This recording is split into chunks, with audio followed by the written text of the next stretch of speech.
धनी और गरीब की कहानी। दुनिया में गरीब और धनी दो किस्म के लोग रहते हैं। अमीर होने का कभी घमंड नहीं करना चाहिए। कभी किसी गरीब इंसान का मजाक नहीं बनाना चाहिए, क्योंकि समय सभी का अपना अपना आता है। आज मैं एक भाई और बहन की अमीर गरीब की कहानी बताऊंगी। चलिए कहानी शुरू करते हैं। दिल। एक गांव में एक गरीब किसान रहता था। उसका एक बेटा और एक बेटी थी। किसान अपने बेटा का विवाह करके कुछ साल के बाद अपनी बेटी का भी विवाह एक अमीर घर में कर देता है। बेटी बहुत अमीर घर में गई थी। उसके घर में नौकर चाकर काम करते थे। किसान अपने दोनों बच्चों का विवाह करके इस दुनिया से चला जाता है। बेटी को धन की तो कमी नहीं था, वही बेटा बहुत गरीब था। किसी तरह खेती मेहनत मजदूरी करके अपने परिवार का पालन पोषण करता था। उसकी पत्नी भगवान भोलेनाथ शिव की बहुत बड़ी भक्त थी। गरीब होने के बाद भी वह भगवान से कोई शिकायत नहीं करती थी। वह थोड़े में ही गुजारा कर लेती और अपने परिवार के साथ खुशी से रहती थी। वही उसके पति की बहन धन ज्यादा होने के कारण घमंडी थी। वह अपने भाई के गरीबी के कारण उनसे कोई रिश्ता नहीं रखना चाहती थी। उसकी बहन धन के घमंड में इतनी चुर थी कि अपने भाई को देखना तक पसंद नहीं करती थी। समय बीतता गया और बहन के नंद की शादी पड़ी।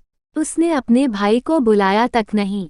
किसी तरह उसके भाई को पता चला और वह बिना बुलाए ही बहन के घर शादी में चला जाता है। बहन उसको देखते ही अपने नौकरों से कहकर घर से बाहर ही लौटा देती है। भाई भूखा प्यासा रोते हुए जा रहा था, तभी रास्ते में उसको एक बूढ़ी माँ मिलती है। उन्होंने ने उस भाई से पूछा, बेटा क्यों रो रहे हो? इतने में वह अपनी सारी दुखदाई कहानी बताता है। बूढ़ी माता ने उसे समझाकर चुप होने को कहती हैं।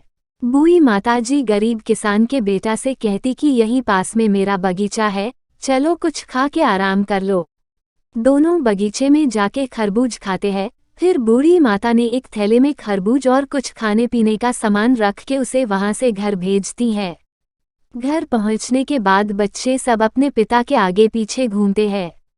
उसकी पत्नी अंदर से पानी लेकर आती और तुरंत थैला हाथ से लेकर देखने लगती है कि मेरी ननद क्या दी हैं। बेचारा भाई वहां से चला जाता है।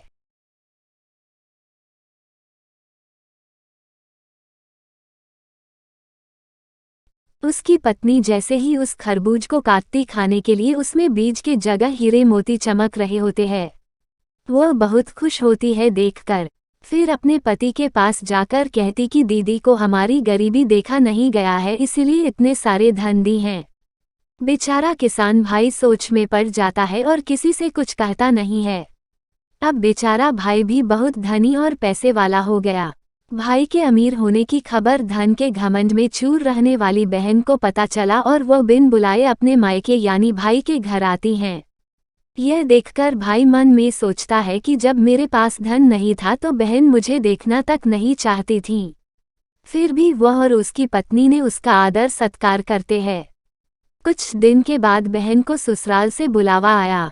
उसके भाई और भाभी अच्छे कपड़े मिठाई कुछ उपहार देकर विदा किया।